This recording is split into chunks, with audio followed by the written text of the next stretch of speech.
Okay. Um, walk back. So I've been reading from the Yoga Sutras of Patanjali, and I'm definitely going to go back to that study because I think it's been really interesting, and I feel more connected to the practice and lineage of yoga than I've felt in a while.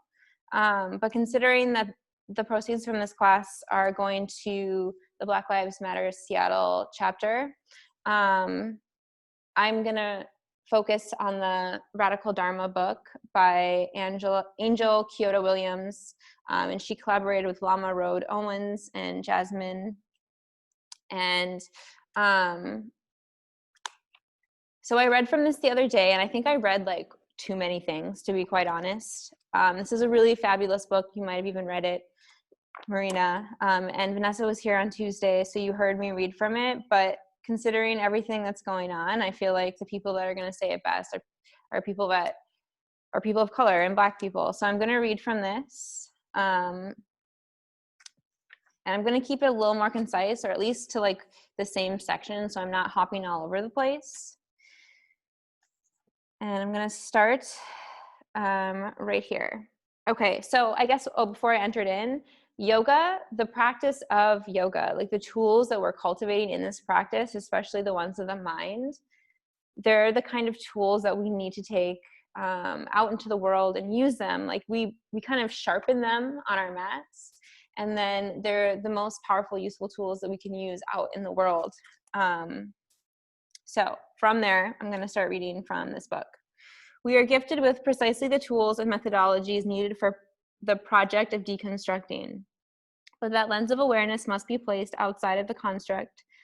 As a direct result of privilege, white practitioners and teachers, like myself, but I think Posers does a lot of work to not do this, but we can always do better, have mistakenly entitled themselves to place the lens of awareness inside of whiteness, hence they are unable to see its machinations. So we sit and we feel, oh wait, but I skipped a sentence. But once we choose to live Dharma in a radical way, a motivation towards complete liberation, our work can begin.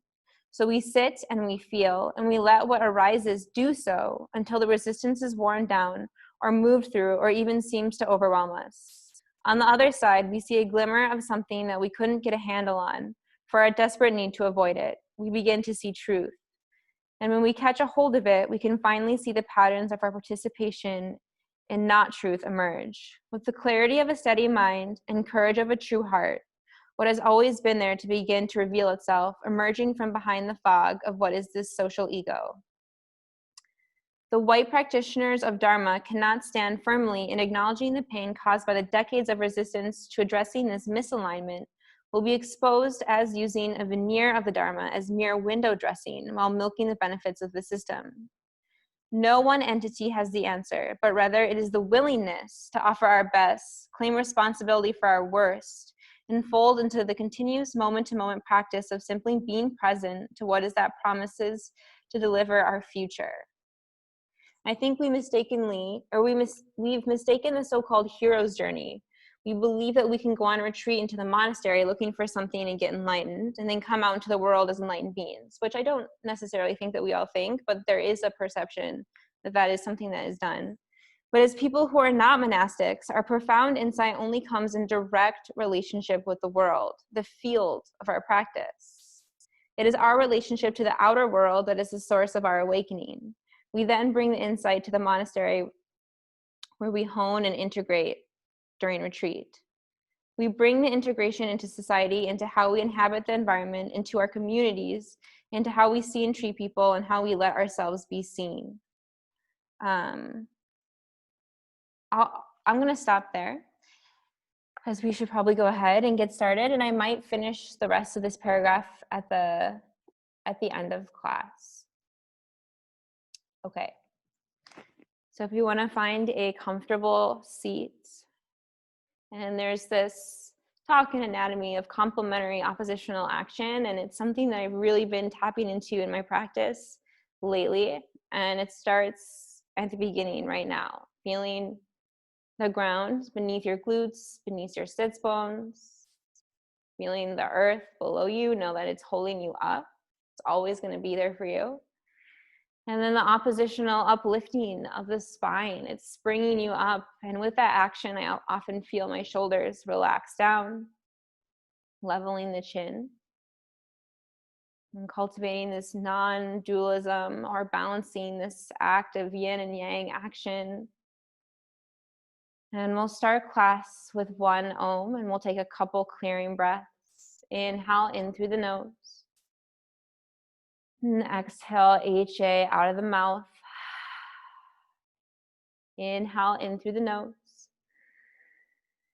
And exhale, HA, release. This time, inhale, prepare for one Om. Om.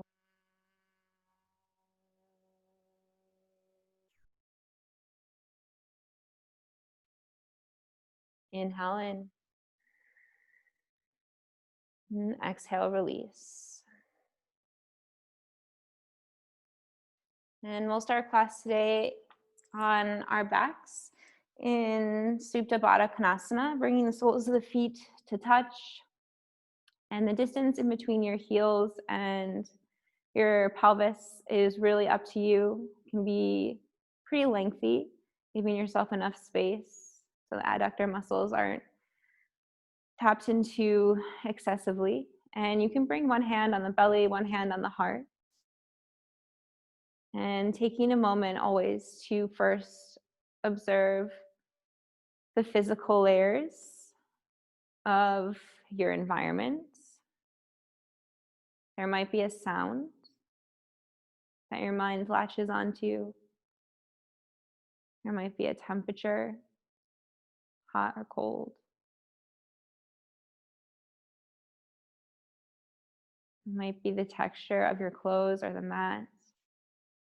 There could be another being in your space or animal interfacing with your practice. And I know in my practice, I've had a harder time practicing at home, staying focused and present in the class, just because there are more distractions. But always using those distractions as opportunities to return and begin again, and not to resist them either, because I find the more you resist, the more my mind actually goes there. So letting them be there if they do arise. And then coming to the breath. And I forget about my breath pretty much until I practice yoga or a pranayama practice or a meditation practice. And we're so lucky to have the breath, to breathe, to be alive. And maybe thinking about the interplay between our breath and also nature and the trees that do the opposite cyclical process with oxygen and CO2 as us. And then arriving at the mind. And the mind is so powerful. There's so many thoughts up there, and it's exciting. It's fun to think critically. Your mind, your ego is up there. It's good to be in touch with the ego, and it's helpful that the mind thinks. We couldn't navigate life without our minds. But it is helpful to know that we can detach ourselves from what the mind thinks and observe and identify with what is going on there. And sometimes in that practice, when you do observe, there's an element of judging that comes up. You're like, oh, like, why did I think that? Or you criticize. And part of the practice is also not doing that. It's just really observing it and letting it be there and not attaching with it. You can pull the lens back and gain perspective, perhaps in a way that you wouldn't have been able to otherwise. And I don't want to forget about consent. I think consent is still really important. So I'm still going to bring it up, even though we're not in the same space. And this can be a consent with yourself, empowering yourself to say no, or putting down a knee when you need to in a posture, really letting the practice be your own. And also it can come in terms of deepening assist to your own bodies, using tactile touch to twist and turn the torso, or bringing the hands to the hips to enhance your ability of proprioception, sensing without necessarily seeing what's going on. And we'll engage the Ujjayi breath. Gentle constriction in the back of the throat. Inhale in through the nose. And exhale out through the mouth, HA. Inhale in through the nose. And exhale, HA out of the mouth. This time, seal your lips. Inhale in through the nose. And exhale out through the nose. And continue breathing like that. Inhale in through the nose. And exhale out through the nose. It astonishes me every time I engage the Ujjayi breath, I immediately feel so much more calm. So really embracing the pranayama practice and letting it be with you throughout your whole practice. And if you at any point need to come back to this pose or child's pose and re-engage the breath, you are more than welcome to do so at any point in the class or any class ever. And continuing with the Ujjayi breath, inhaling in through the nose. Exhale out through the nose.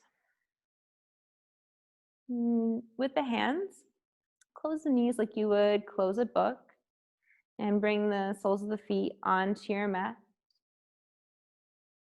And hug the knees in towards your chest, rolling on the lower back, the lumbar spine. And we didn't start off class with a child's pose, but I've really been enjoying child's pose on my back. So bringing the soles of the feet to touch, and with your hands, grabbing the outside edges of your feet or perhaps your legs, your lower leg, and really feeling the point of contact between the lower back, the sacrum, the lumbar spine as it touches the earth, and letting the whole spine and the head rest on the floor, and feeling the connection between the ground and your body. And moving into Ananda Balasana, happy baby pose, grabbing for the outside of inside edges of our feet. And these postures are often used at the end of a class, which is great. I love them. But I thought maybe today we'd enter in, and we'd use them at the beginning because they also help open up the hips. And the hips can be so sticky. There's so many muscles threading through the pelvis and going down the legs, and they're all connected. And releasing the feet down on the mat and choosing how you'd like to roll up into a tabletop. So you can either rock and roll up to seats, or you might be like, I don't want to do that. Maybe you want to roll over onto one side. Especially if you have a really thin mat, sometimes rocking and rolling on the spine is not the most pleasant sensation. And arriving into a tabletop, stacking the shoulders over the wrists and the hips over the knees, finding a sense of spinal neutrality. Crown of the head is forward, tailbone is back. You can fan the fingers, really rooting through each knuckle mount. First time I've brought awareness really into my hands. In yoga, we are really use our hands like feet and threading more awareness all throughout the body. So connecting to that now, accessing those sensations. And we'll flow through cat and cow tilts. Inhale for a cow pose, drop the belly, lift the gaze, maybe gaze up. And exhale, cat pose, press the palms into the mat, tuck the chin, round the spine. Actively press the palms into the mat. Inhale, cow pose, tail up, chin up. And exhale, cat, press and round, dome and tuck. Inhale, cow. Tail up, heart opens. Exhale, cat. You can continue here flowing through flexion and extension of the spine. Or if there's an additional movement practice that you want to add in, you are more than welcome to go there. Personally, right now, when I scan my body, I feel a lot of tension in my ankles. So I'm going to send my attention there. But maybe when you do your scan, you might find tension in your hips, or you might find tension in the shoulders. Like, it's going to be different, or we often find ourselves on loops in the mind, but there's also loops in the body. So going where the body needs it most. And we'll meet over the next 3 breaths or so. You don't have to rush there. Into a neutral table. Plant through the left palm, really plug in through the left palm. And inhale the right fingertips up towards the ceiling, open twist towards the right. And exhale, thread the needle. Bring the right hand in between that little window you've created with the left arm and the mat. And the left hand, it might start to feel kind of weird that the elbow is bent. You can extend the left arm out in front of you, using that as leverage to twist and open. Sometimes it feels nice to thread the left arm behind. Accessing the shoulders. Hips and shoulders are ball and socket joints. There's a huge range of motion there, but I also think of them as the areas where they have a lot of fuzz built up from us sleeping. So at least getting rid of that, waking up and brushing away the connective tissue that may have built up while we were sleeping. And then bringing the left arm, but planting it by your face. Inhale, right arm up, open twist. Exhale, plant the right palm down, plugging into the right palm. Inhale, left fingertips up towards the ceiling, open twist. And exhale, thread the needle. Bringing left cheek to the mat. And you can move the right arm out long in front of you. Sometimes I also like to experiment with the left hand. You can place the palm down or you can place the palm up. And you may or may not want to try that on, but I always want to give options in case you may find that interesting, and it helps encourage curiosity in your practice. And move the right palm back by your face if you've moved it. And inhale the left fingertips up towards the ceiling, open twist. And exhale, plant the left palm down. Inhale, tuck under the back toes. And exhale, press back down dog, hips high, heels low. And you can walk out the dog here, bend one knee, the other knee. And then just like in tabletop, sending the awareness into the palms of your hands, letting them fan out. Rooting down through the knuckle mound and of your index finger and also the thumb. And then inhale, come onto your tippy toes. Exhale, bend your knees a lot. So the tailbone is up high towards the ceiling. And I do this every time I teach. So you're familiar with this. I know both of you are.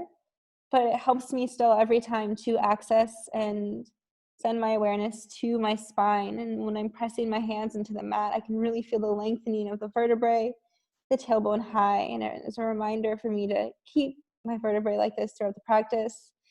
And it also relieves the expectation of having perfectly straight legs or heels that touch the ground. You can let the heels drift back down towards your mats. But knowing that that sensation of lengthening the vertebrae is really what we want during our practice. Inhale, right leg lifts. Reach, extend the right leg behind you. Exhale, scorpion dog. Bend the knee. Right knee stacks over left hip. An option to roll the ankle here might feel nice. Or maybe you want to take some loops in the hip, counterclockwise, clockwise. Adding a few breaths here. Sending the awareness back into your palms. How has the weight distribution shifted? Inhale, three-legged dog, reach, extend. And exhale, step the right leg through, coming into a low lunge. And it's okay if you have to pick up the back leg to arrive at the front. Inhale, cow lunge, dip the back knee, shine the heart forward. Maybe even tilt the head back slightly, relax the jaw. Exhale, cat lunge, working to straighten the front leg, rounding the spine, letting the hips fall back, and lingering for the first time. And I like to linger in the first cat lunge because usually a lot of sensation is activated in my legs, and the longer I'm there, the more time that my body has to release and for the muscles to stop firing as much. And I never want to project my experience into your practice, but I also like to share any wisdom that might be valuable to you as well. Inhale, cow lunge, dip the back knee, shine your heart. And exhale, cat lunge, working to straighten the front leg. Doesn't have to get all the way straight. Rounding the spine. Inhale, cow lunge, dip and shine. And exhale, cat lunge. Inhale, cow lunge. And on different, exhale, come to a forward fold. Left leg comes up to meet the right. Inhale, halfway lift, reset the spine, lengthen the vertebrae. And exhale, crouch and curl. Sink the hips low, bring the chest to meet your thighs. And round the spine in, maybe even bring forehead to knees. You can use the hands, tend to the fingertips or blocks as a tripod. You can create more distance in between the feet if you're feeling a little topsy-turvy. But using this rounding and tucking sensation, maybe to study the interior, it feels like a safe place to begin that work. Starting to access the arches in your feet.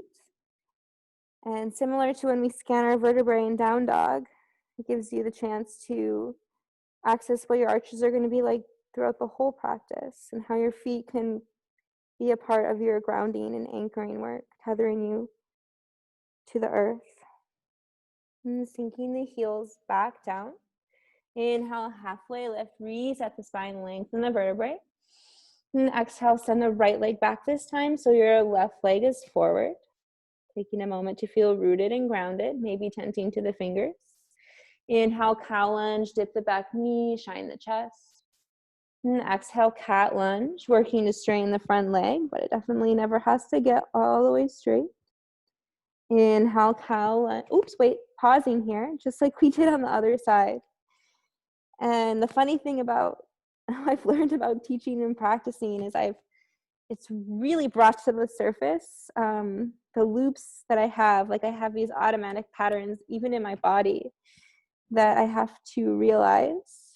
And the reason I'm saying that out loud is because I want to normalize, like know that we all have them and it's okay to have them. And it's hard, the practice of yoga, of noticing and always being present. It's such a huge practice and it's super challenging. And it takes a lot of bravery to keep showing up and doing the work. Inhale, cow lunge, dip the back knee, shine the chest. And exhale, cat lunge, pressing back, working to straighten the front leg. Inhale, cow lunge, dip the back knee, shine the chest. And exhale, cat lunge, working to straighten the front leg, rounding, tucking. Inhale, come to a low lunge, plant through your palms. Exhale, feel grounded. And inhale, come into three-legged dog. And exhale, scorpion dog, bend the knees, return back to a normal breath. Will you oscillate the hip or roll the ankle out?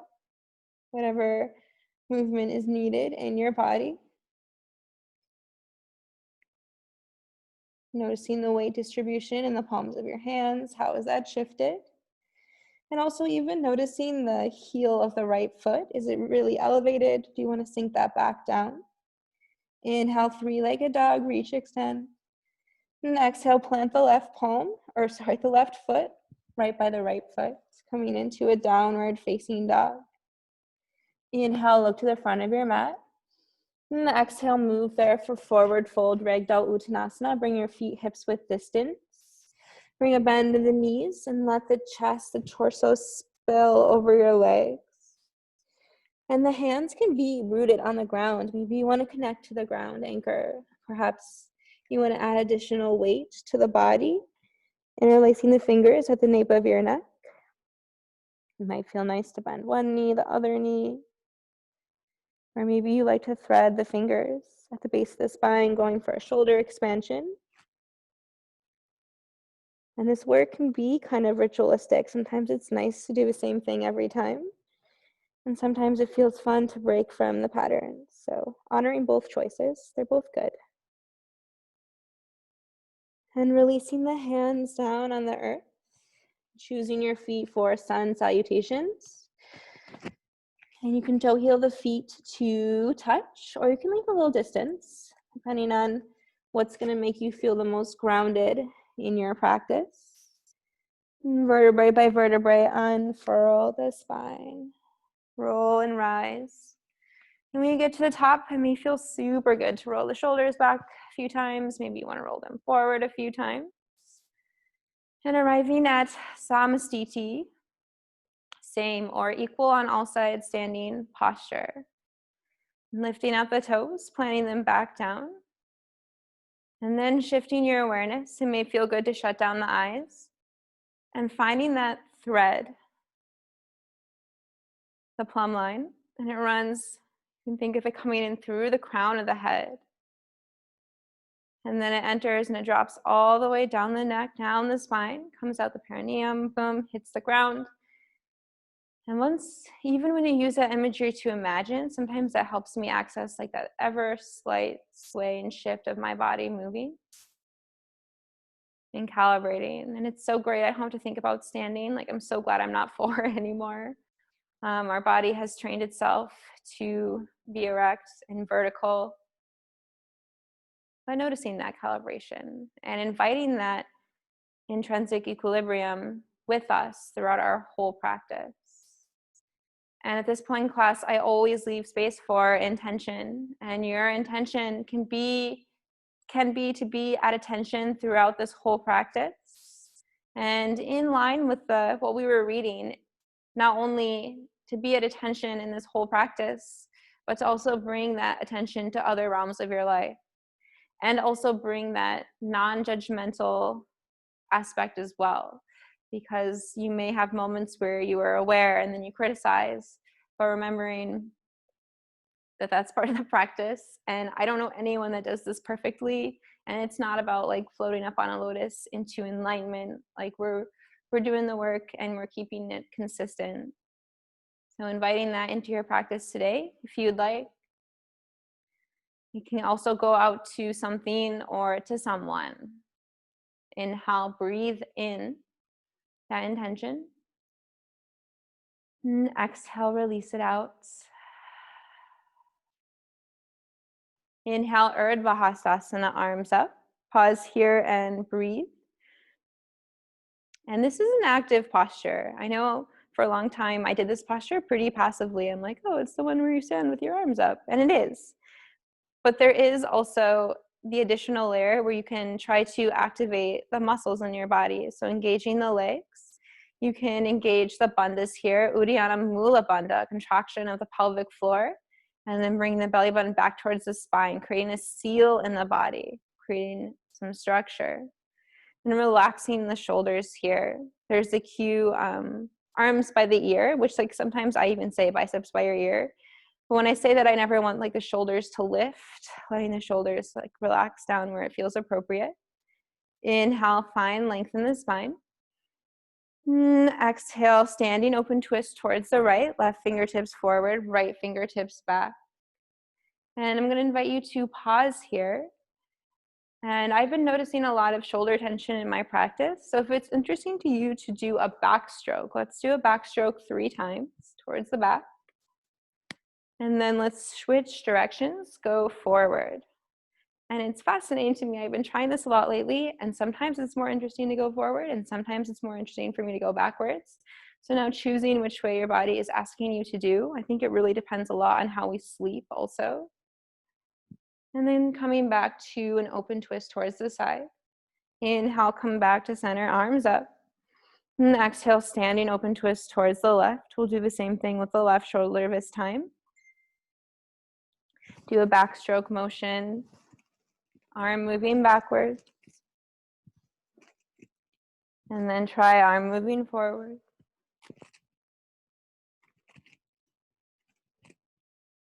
And choosing which direction you want to continue moving the arm. And then coming back to a standing open twist. Inhale, come back to center, arms up. Exhale, forward fold, hinge at the hips, dive down. Inhale, halfway lift, reset your spine, lengthen the vertebrae. Exhale, top of a push-up, Dandasana, staff pose, pause here and breathe. Always option to come down to knees, always option to come down to forearms. Building strength, turning towards the discipline of this practice. This is intense, it brings up a lot of heat. And letting yourself be in the heat, knowing the experience will change. And noticing how you can be in moments of intensity. And knowing that the experience will shift. Inhale, shift forward. Exhale, lower all the way down to the belly. Flatten the tops of the feet to the mat. And I did not put this on, do not disturb, I'm sorry. Flatten the tops of the feet to the mat. And bring the arms close to the rib cage. Flatten the tops of the thighs, the pelvis. Inhale, cobra pose, Bhujangasana. Lift your head, neck, and chest. Little to no weight in the hands. And exhale, release, lower back down. Inhale, cobra pose, Bhujangasana. Lift your head, neck, and chest. And exhale, lower back down. Inhale, cobra pose, Bhujangasana. Little to no weight in the hands, really active. Exhale, lower. Inhale, press back up into tabletop. And exhale, press back, downward facing dog. And coming back to the Ujjayi breath. Inhale in through the nose. And exhale out through the nose. Inhale, look to the front. Exhale, move there, forward fold. Inhale, halfway lift, reset the spine, lengthen your vertebrae. Exhale, hinge, dive down. Inhale, Urdhva Hastasana, arms up. Exhale, standing open twist towards the right, left arm forward, right arm back. Inhale, come back to center. Exhale, standing open twist, left arm back, right arm forward. Inhale, both arms up, Urdhva Hastasana. Exhale, forward fold, dive down. Inhale, halfway lift, lengthen the vertebrae, reset your spine. Exhale, top of a push-up, Dandasana, staff pose. Pause here and breathe, pressing the palms into the mat. And feeling how that changes the shoulder, how those actions are very linked. Noticing what the pelvis is doing, if it's dipped down or if your legs are active and it's engaged. I'm gonna go ahead and cue us through our traditional Chaturanga Vinyasa flow. You can try that on now and choose to switch it up after. Inhale, shift forward. Exhale, lower down halfway, Chaturanga Dandasana. Inhale, upward facing dog or cobra, pressing the tops of the feet into the mat. Legs are lifted, heart is up. And exhale, press back, downward facing dog. Hips high, heels low. And you both know this already. But of course, you're always welcome to do whatever version of Chaturanga Vinyasa flow that is going to serve your practice best. And it may be skipping it. It may be hanging out in a forearm plank. It may be hanging out in a dolphin dog, forearms down. Knowing that you're not tethered to one way to practice throughout the class, it can shift and it can evolve. And always liberating yourself to skip it. Like, the world's not gonna become a better place if we do a million chaturangas, but if you're inspired to do it, like, hell yeah, do as many as you want. Inhale, Ujjayi. Exhale, Ujjayi. Inhale, look to the front. Exhale, move there, forward fold. Inhale, halfway lift, reset the spine, lengthen your vertebrae. Exhale, fold. One more time, inhale, halfway lift, reset. Exhale, folds. Inhale, Urdhva Hastasana, arms up, rise with your breath. Exhale, standing open twist towards the right, left fingertips forward, right fingertips back. Inhale, arms up, Urdhva Hastasana, return to center. Exhale, standing open twist left, left fingertips back, right fingertips forward. Inhale, arms up. Exhale, forward fold, dive down. Inhale, halfway lift, reset the spine, lengthen your vertebrae. Exhale, Chaturanga, or choose the version that you'd like. Inhale, up dog, cobra. And exhale, downward facing dog. And paramount is the breath, coming back to the breath and coming back to your intention. And also, I like to flash the images of the faces I saw at the beginning of class. So we are still here as a, let me make sure, yeah, as a little trifecta. So inviting each other's kindness and willingness to be here into your practice as well. There's always strength in community. Inhale in through the nose. And exhale out through the nose. Inhale, look to the front of your mat. Exhale, move there, forward fold. Inhale, halfway lift, reset the spine, lengthen. Exhale, fold. Inhale, Utkatasana, fierce pose, awkward chair. Sink the weight into your hips, sink the weight into your heels, plug them down. You can even put your hand on your lower back, feel the curvature of the spine there. And then you can bring one hand to the chest and feel the lifting of the chest here. Sink the weight back into your hips, back into your heels, lifting in the chest. Arms can be out in front of you or hands can be at heart center. And this, just like Dandasana staff pose, I'm like, oh, this shit's so hard. My legs are on fire. And I start to spin a story. I'm like, oh, why am I here? Why is this even in yoga practice? Like, the mind is so loud. And I've been practicing yoga for years, and it still comes up. So acknowledging the experience, it is what it is, and breathing into it. That's what we're trying to learn here, is to ride alongside the experience, even if it's fucking hard. Inhale here. And exhale, forward fold. Whew, let that go. Inhale, halfway lift, reset the spine. And exhale, chaturanga. Inhale, up dog, cobra. And exhale, downward facing dog, hips high, heels low. Inhale, ujjayi. Exhale, ujjayi. Inhale, ujjayi. Exhale, ujjayi. Inhale, right leg lifts. Reach, extend the right leg behind you. Exhale, step it through, low lunge. Feet are on separate tracks. And taking a moment to observe your foundation, not rushing into crescent lunge, moving there with intention. Inhale, crescent lunge.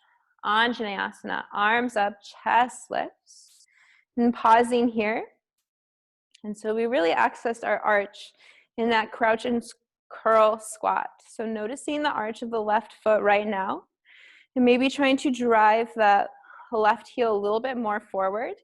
And the second I do that, it totally shifts the entire experience in my body. I'm more engaged in the top of my left thigh, balancing in between the right and the left legs. You can tap into the bandhas here. Inhale. And exhale, open twist towards the right. Left fingertips forward, right fingertips back.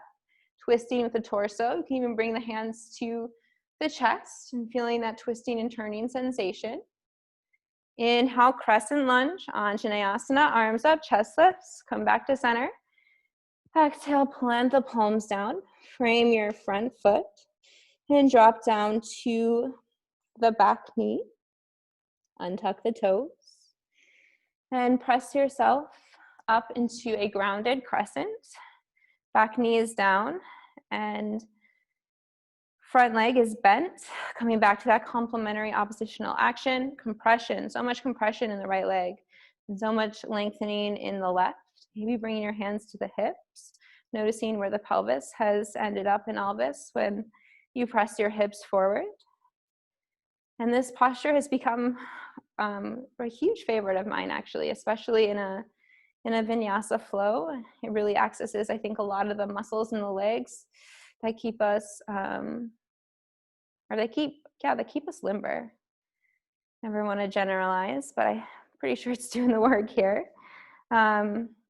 Inhale, left arm up, bicep frames the left ear. And exhale, find neutrality. Inhale, both arms up, framing the ear. And exhale, bring your hands to your lower back, the lumbar spine. And this may be enough. This is a lot. Or maybe today you want to work into a gentle back bend. And maybe even let the head fall back a little bit. Sternum is shining up. And slowly lift. Come back to center. And plant the palms. Frame your front foot. Inhale, tuck under your back toes. And exhale, engage your back leg. Spin the back heel down for warrior one. Feel that foundation. Inhale, warrior one. Arms up, chest lifts. And pausing here. This posture for me, it's harder than warrior two. And it may be the case for you as well. And that's okay. It doesn't have to be anything in comparison to any other posture. Right thigh bone bumps back into right hip socket. Might bump the left hip forward. Trying to relax the shoulders here. Return back to Samasthiti. Both legs are engaged. Inhale, arms up. And exhale, fold, plant the palms, frame your front foot. Inhale, right leg comes back to meet the left. High plank. And exhale, chaturanga. Inhale, up dog, cobra. And exhale, downward facing dog. Hips high, heels low. And coming back to the breath. And coming back to also your personal reasons for practicing yoga, inviting those into your practice, letting it help you navigate and kind of push past any times of resistance. Inhale, Ujjayi. Exhale, Ujjayi. Inhale, left leg lifts, reach, extend the left leg behind. And exhale, step it through, low lunge. Feet are on top of the tracks. And taking a moment to really access your foundation, feel grounded. Inhale, crescent lunge, Anjaneyasana. Arms up, chest lifts. And pausing here, we'll set it up just like we did on the other side. Left thigh bone goes back into left hip socket. This may bump your right hip forward, trying to invite that sense of Samasthiti into the legs, relaxing the shoulders. And you can even look up if the neck allows, if it feels appropriate in your practice. Inhale here. And exhale, standing open twist towards the left. Left fingertips back, right fingertips forward. And this side may be more of a challenge than the other side. We're not created symmetrically. So accepting that, inviting it into your practice, really twisting and turning with the torso. Inhale, crescent lunge, Anjaneyasana. Arms up, chest lifts, come back to center. And exhale, plant the palms and drop the back knee down. And untuck the toes. And come back to your breath here. And inhale for grounded lunge. Lift the palms up on top of the left thigh. Back foot is down. And returning the awareness to the pelvis, you can bring the hands on the hips, pressing them forward. Compression in the left leg, lengthening in the right. And the more that I thread my attention there, the more that I access those sensations. Inhale, right arm up, bicep frames the ear. Exhale, relax your shoulders. Inhale, left arm up, both arms. And exhale, bring your hands to your lower back, the lumbar spine. An option to be here, this is plenty, or option if you want to go into a gentle back bend, letting the collarbones, the clavicle broaden in the chest, maybe dipping the head back. Inhale, Ujjayi. Exhale, Ujjayi.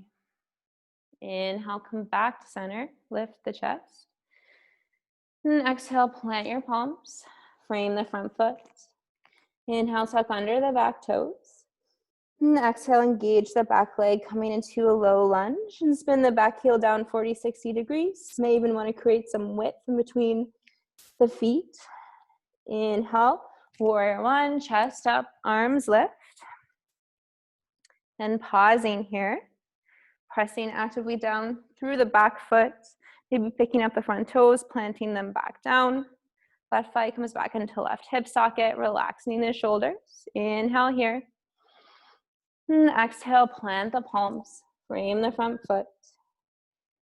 Pick up the back ankle. Inhale, left leg comes back to meet the right, high plank. And exhale, chaturanga. Inhale, up dog, cobra. And exhale, downward facing dog. Hips high and heels low. Coming back to the ujjayi breath. Inhale in through the nose. And exhale out through the nose. Inhale in through the nose. And exhale out through the nose. Inhale, look to the front. Exhale, move there, forward fold. Inhale, halfway lift. Reset the spine, lengthen the vertebrae.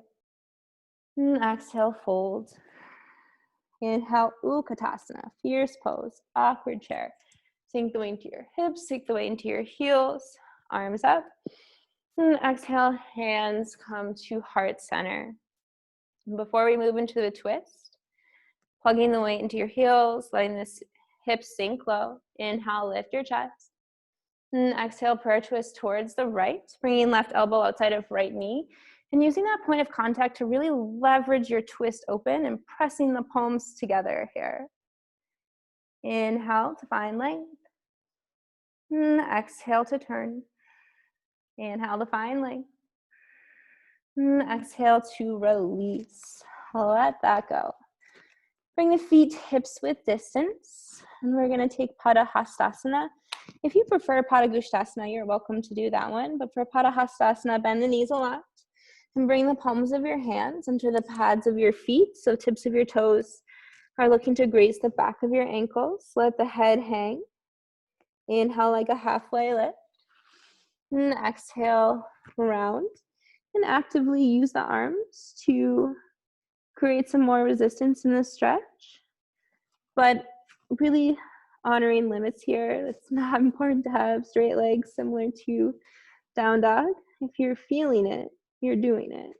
And that's something that Bernie Clark says, and it holds true for so much of the practice.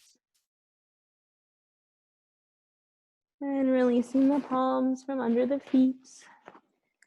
And rolling out the wrists here, letting that go. And choosing how you'd like your feet for the next iteration of prayer twist. I'm going to toe heel mine a little closer back to touch. Inhale, halfway lift, reset the spine. Exhale, fold. Inhale, Utkatasana, fierce pose. Sinking the hips down, bringing the arms up. And exhale, hands to heart center. And just like we did on the other side, plugging the weight back into your heels. The tail can absolutely flare here, chest is lifted. Inhale, find length. And exhale for a twist towards the left, right elbow outside of left knee. Using that point of contact to leverage your twist open. Left ribs over, right ribs under. Inhale, find length. Exhale to revolve a little bit deeper. Inhale to find length. And exhale, release, forward fold. Let that go. And in the name of time, we're going to do another flow, right, left side on both sides. And it's going to be a little bit different. So keep your ears open. Inhale, halfway lift, reset the spine. Exhale, chaturanga. Inhale, up dog, cobra. And exhale, downward facing dog, hips high, heels low.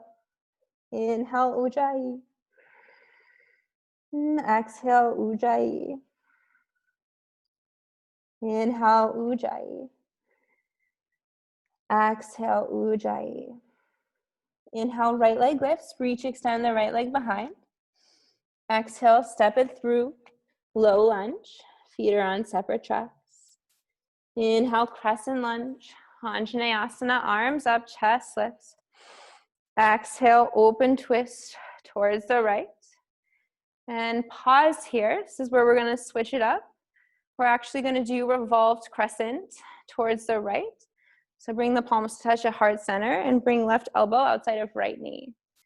Option here always to come back to the ground with the back knee so you can focus on the twisting sensation. The option today, if you want to stay a little bit more elevated, maybe you're feeling kind of fiery and yang today, twisting right ribs over, left ribs under.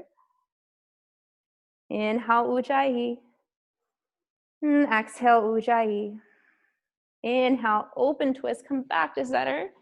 Ooh, super challenging movement there, a lot of abdominal action. Inhale, crescent lunge. Anjaneyasana, arms up, chest lifts. Exhale, plant the palms, frame the front foot. Drop down the back knee to your mat. And pause here. We're going to work into lizard's lunge or runner's lunge. Toe heel the right foot to the outside edge of your mat. And there's a lot of good layers to take here. You can stay lifted in the palms. You can walk the forearms forward, let the head hang. It might be interesting if your foot's at 12 o'clock, you might want to bring it to like 2 o'clock on the dial. It may feel good to take some micro movements in the hip.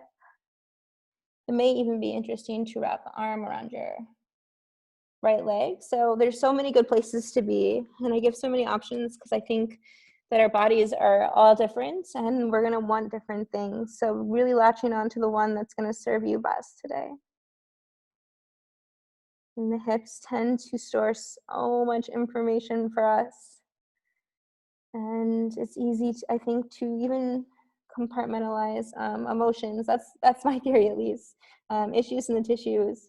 And so if there is something that surfaces for you right now, knowing that this is yoga is a practice of pratyahara, it's a withdrawal of the senses, and it's also self-study. So examining what's going on and just bearing witness to it. Doesn't have to be anything more than that. And bringing the palms back towards center. Toe heeling the right foot back to center. Inhale, tuck under the back toes. And exhale, engage the back leg. Inhale, right leg comes back to meet the left, high plank.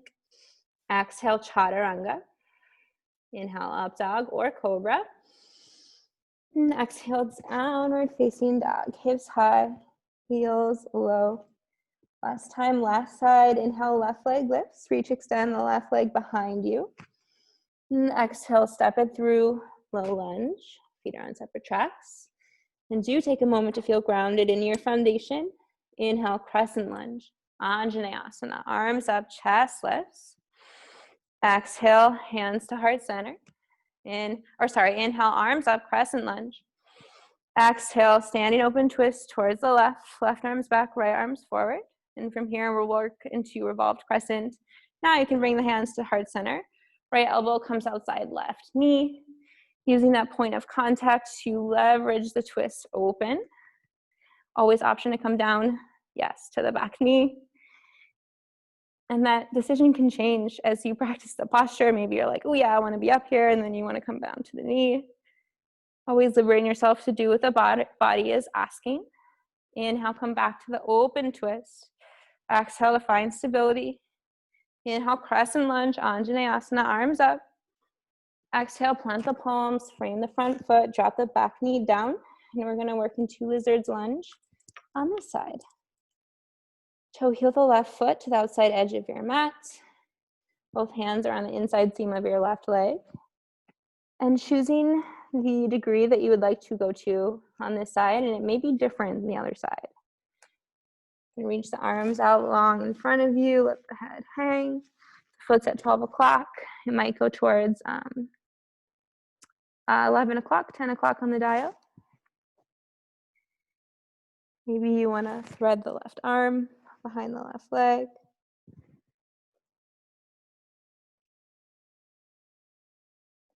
And with this intention of deep listening and receptivity, these qualities that we cultivate in our yoga practice, I think they tend to fall on the yin side than the yang side.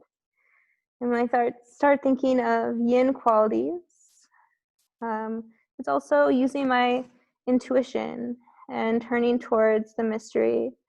And I think a lot of the reason sometimes in my life that I don't turn towards the mystery is fear of the unknown.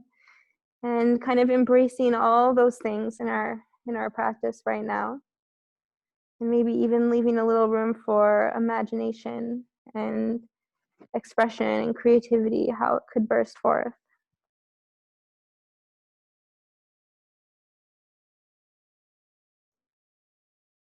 And toe heeling the left foot back towards center. Inhale, left leg comes back to meet the right. And exhale, chaturanga. Inhale, up dog or cobra. Exhale, down dog. See how we're doing on time here? I think we're, coming towards the end. So go ahead and bring the knees down to the mat and sink the hips off towards one side. And we'll practice a forward fold. If you prefer to practice Paschimottanasana, you're welcome to. But I'm going to invite us today to take Baddha Konasana. And for the more yang version of this, you bring the heels towards the pelvis. I tend to prefer the more yin version with a little more distance in between my heels and my pelvis. And untucking the glutes, from removing them from the ischial tuberosity, my sits bones, so the pelvic bowl is tilting down. Inhale, find length in the spine. And exhale, fold forward. And with this more yin intentioned forward fold, it's totally okay if the spine rounds and the neck comes close, the chin comes close to the chest. And giving yourself the space to be still.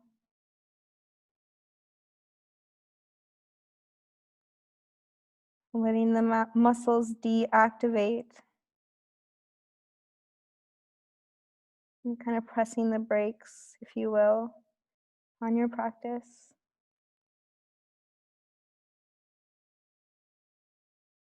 And vertebrae by vertebrae, unfurl the spine and come to laying on your back. We'll seal clasp with a twist. It might feel good to bring the legs towards center first, kind of giving yourself a little squeeze, rolling around in the sacrum. Extend one leg, the left leg out long in front of you, and hug the right knee in towards your chest. We'll practice a gentle supine twist with the left hand. Guide the right leg towards the left. Right arm goes out like half of a T. Gaze can be up. Gaze can go towards your right fingertips. But really the intention here is to relax, and let any residual tension drip off you. Let it coast out of the frame of your consciousness. Not fixating on one thing. Coming back to the non-judgmental awareness. Relaxing the forehead, relaxing the jaw. And bring the right knee back towards center. Hug it in towards your chest. And send the right leg out long. And hug the left knee in towards your chest this time. Give it a squeeze. And with the right arm, guide the left leg towards the right. Left arm goes out like half of a T. Gaze can follow your fingertips, or gaze can be up.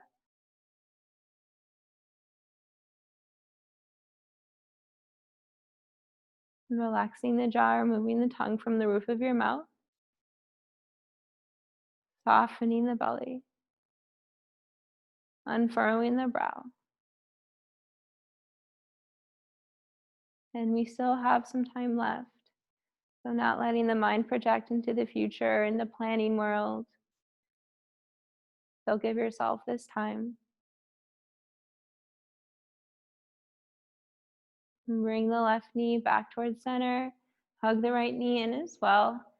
Wrap your arms around your shins. Maybe even lift the forehead to the knees, embracing yourself and the skills that you are cultivating.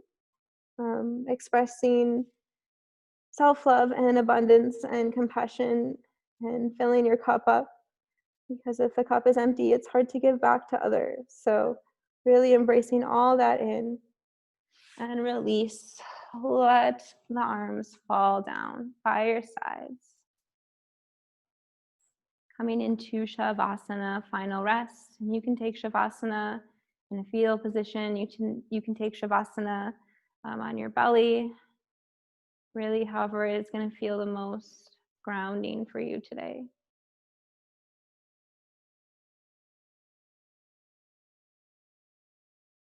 And similar to how we started practice at the beginning, I invite you to bring one hand on the heart and one hand on the belly.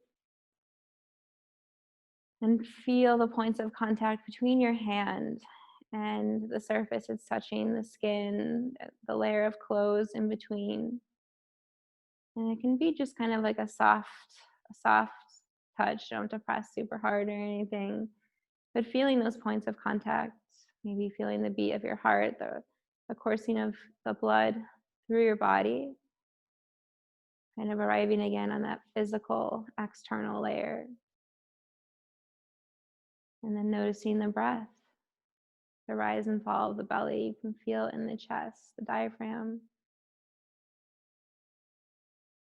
And then coming to the mind, noticing how it's changed since the beginning of class and how much has remained the same. And then again, coming to this awareness, this noticing of what's going on, this attention, and honoring the courageousness and bravery it takes to show up and see all of that. I'll let you know when it's time to come up and out of the posture.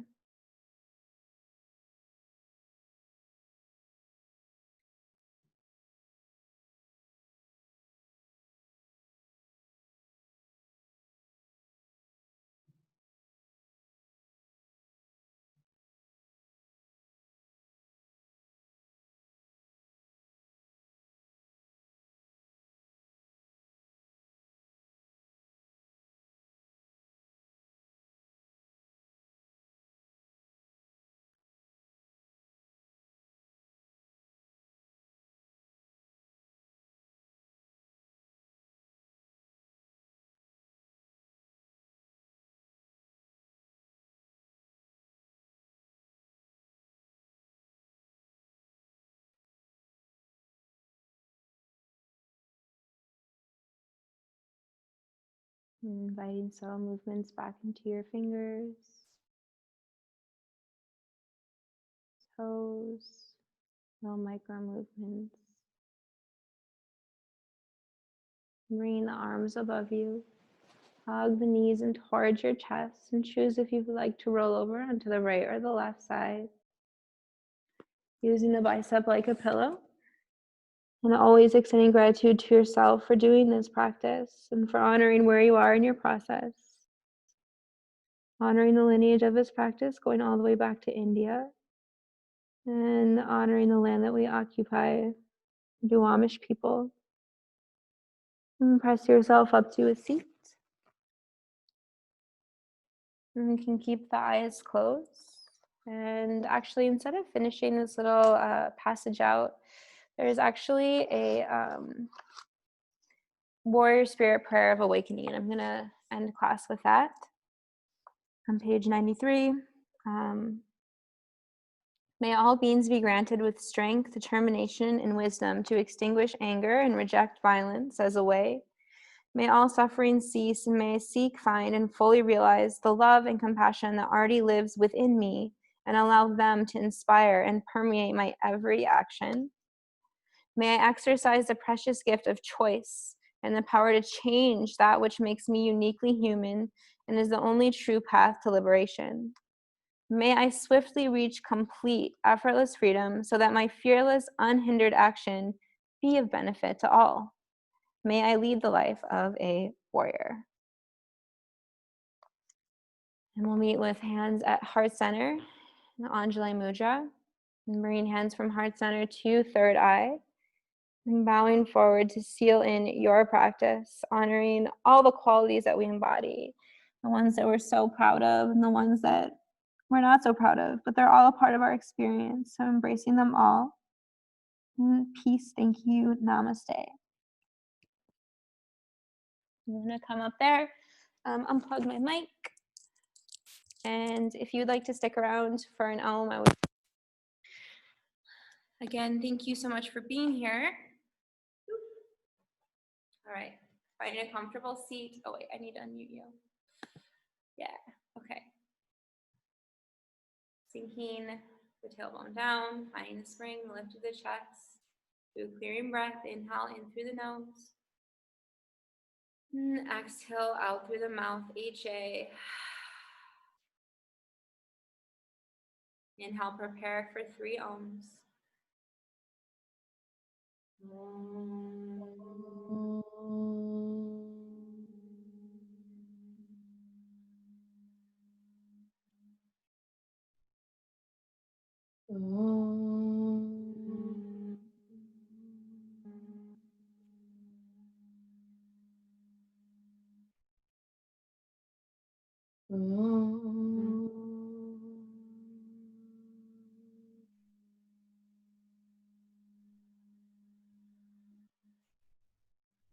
Inhale, breathe in. And exhale, let the breath go. Marina, Vanessa, thank you for being here.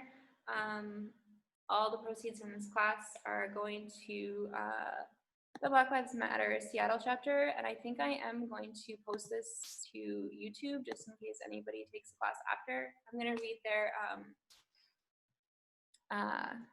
mission statement. So all proceeds from this class will go to Black Lives Matter Seattle King County. It's a grassroots volunteer-run social justice nonprofit organization focused on the empowerment and liberation of Blacks and other people of color through advocacy and direct action. BLM Seattle centers leadership of Black femmes, women, and queer people organizing and taking direct action to dismantle anti-Black systems and policies of oppression. Message from their website, the Freedom Fund is fully funded. They said, thank you so much for donations. Thank you for your generosity. Our bail fund will be a powerful lifeline for the community. So donations from this class will support Black Lives Matter Seattle General Fund, which funds all their initiative projects and direct action campaigns. And it is a volunteer-run organization. So if they could raise like so much money where they could hire someone to do this work full time, like I would be ecstatic. So I'm happy to donate the money from this class, and so your money will go that way. I'm gonna pitch some dollars in as well, and if anybody donates later, I'll send that money as well. My Venmo handle is Greta Heller, GRETAHELLER. I know that both of you already know it, so I'm not gonna put it in the chat box. You're radical humans. Thank you for being here. Have a good Thursday. Thank you so much.